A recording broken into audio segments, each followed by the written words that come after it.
back. So before we actually move to some backend development again, I want to do one more thing. I've decided now which one to use. I want to use material design for my project. So I'm going to skip the Bootstrap version, but that means I need to now merge the branch of material into the master branch, which is the one I'm going to develop on in the future. So what I'm going to do is I'm going to make a merge. Now, step one is right now I'm still on my branch of material. Just write git branch and you can see what branch you're on. Right now I'm on the material branch. I want to actually merge that together with the master branch. But before I do it, I just want to do a git commit to kind of put all my code on GitHub.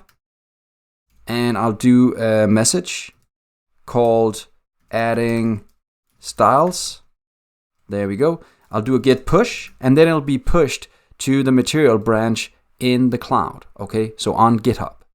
So let's try and go and check that out. I'll go into GitHub right here. We'll get back to this in a second. On GitHub, you can see I have master and then I have a couple of other branches. Let's jump to the material one. It should say now that a commit was just made 20 seconds ago. So how do we merge the material branch into the master branch? Well, I found some posts on Stack Overflow right here. And here's the example on how you can do it directly just using the good old terminal if you want to do that. That's perfectly fine. There's also some examples on some other Git commands. And then there's actually the final version that says you can also merge it directly on GitHub's dashboard. And that's the one I'm going to try and show you now. So either just use these commands or go and try and do it using the GitHub dashboard. This is going to end up being a pull request. And notice there's actually an area here called pull requests. I'll go in there and there I'll go and say new pull request. Now what do I want? I want the material to be put into the master right here. And it says it's able to merge, meaning there's no conflicts. So I can just create the pull request. Before I do it, you can just scroll down and see all the different changes it'll end up with if you do this pull request right here to your code. Let's just try and do the pull request and see what happens. It creates a pull request and let's just call it material to base or master, right? There we go. And let's create the pull request. You can also add a comment, of course. Time to merge this into the master. I want material as framework. There we go. I'll create this pull request right here. Now with this pull request in place, we just have to kind of do merge pull request. Boom. Especially again, you have to do this as a second step because you could just go and check everything is as you expect. You can go and check each of the commits, see what happened, what has changed. And if you feel comfortable that everything is as you want, then you do the confirm merge down here.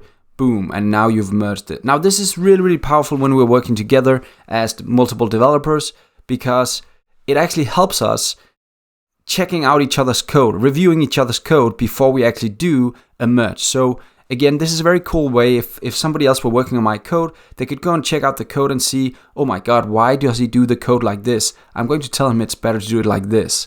So it's a good way to kind of share code and get code ownership with these pull requests. Now when it's done, it says it's successfully merged and closed. Do you want to delete the branch of material? I can do that. Let's just, before we do it, I just want to be completely sure that my GitHub is actually up to date. And if I go to the ESV, I go to Frontend, the master branch now has, and it's a very easy way to just check it out. You can see it just merged, but I can just go in and see if the variables is there because this is something I built specifically from the material setup right here. So everything is merged. I now have my master branch up to date. I can delete this extra branch right here. There we go. I can also restore it later if I made a mistake. Sweet. Now, a final thing I want to do is to switch locally also to the master branch so that I'm back on the same branch. So I'll do a git checkout. I'll do a master. There we go. Now that's not enough. I need to do one more thing. Notice what happens right here. The variables SCSS file again that I'm using to kind of verify that I'm on the right branch just disappeared. And that's because the final thing I need to do is just a git pull. I need to explain that I want to update the local version now to the version that I just pushed to GitHub. So you need to do that as well. So remember the git pull and notice here's all the changes now that I got from that git pull. The git pull is of course just going and updating everything in here. And there we go. Now we have the variables available. And now let's just rerun the code just to be sure that everything is as expected. And don't worry, when we work with the next front-end part, I'll also create a new branch for that just to show you the process once again. That's it. We're up and running. Let's try and see if the code is as we expect. It seems to be. We're now on the master branch locally. And we have the same setup like we did on our old material branch. Perfect. We just did a merge, a pull request. Everything's working. We're happy. See you next time. Bye.